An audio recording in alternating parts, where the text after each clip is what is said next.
Hello guys, આજે આપણે બનાવશું વેજીટેબલ પુલાવ। તેના માટે એક પાવડું તેલ લઈ લીધું છે, તેમાં 1 ચમચી જીરું નાખેલું છે, 8-10 લીમડાના પાન નાખેલા છે, 1 ઝીણું કટ કરેલું મરચું નાખેલું છે, લાંબી સ્લાઇસમાં 1 ડુંગળી કટ કરેલી નાખેલી છે, થોડી કોબી લાંબી કટ કરેલી, ગાજર અને કેપ્સિકમ, 1 બટાકું બધું લાંબુ કટ કરેલું છે। તે સારી રીતે સાતળવાનું છે। થોડીવાર સતળાઈ જાય પછી થોડીવાર 2 મિનિટ ઢાંકી રાખશું। કાચું બટેટું હોય છે એટલે નરમ થાય એટલે 2 મિનિટ ઢાંકવાનું છે।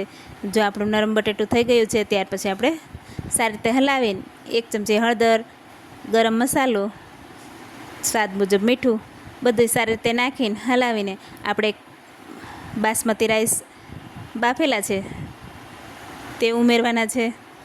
જો આ રીતના બધું સારી રીતે હલાવી લેવાનું છે। થોડા જ મસાલામાં આપણે બાર જેવો જ પુલાવ રેડી થઈ જાય છે। ગાર્નિશિંગ માટે થોડું લીંબુ નાખશું, ધાણા નાખશું। Thank you.